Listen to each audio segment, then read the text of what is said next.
The gist of what we're saying, that there is a correlation between people who watch the money and then watch their you-know-what when it looks like it's in danger. Craig Smith knows that fear and greed motivates the street, and there was some fear for a while today. What do you make of all this, Craig?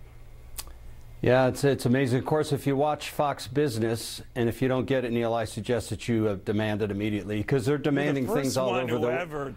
Told me that, but that's good for you. But go ahead. Hey, you know, they're demanding things all over the world right now. But yeah, the market's been up and down, as we know, and it's very sensitive right now. And I think you're right. I don't think it has to do strictly with this bombing issue. I think that there are other issues on the street as it relates to softness in the economy.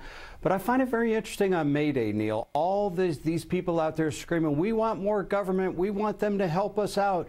What you're seeing, Neil, is a great withdrawal. Matter of fact, that's the name of my new book that'll be out in early summer. It's called The Great Withdrawal.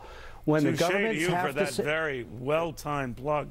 But as we're showing, Craig, on some of these protests around the world today, this is sort of like their labor revolt day, and they're revolted at governments that are not doing as much for them as they've gotten used to. These cradle-to-grave protections are going away because governments can't afford them, and they're not taking it lightly, are they? No, and look, it's just like your drug dealer saying, hey, there's not going to be any more drugs, so you've got to go through a withdrawal. And let's face facts, Neil.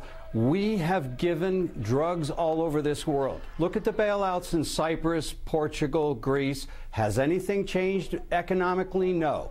Look at the bailouts in 2008.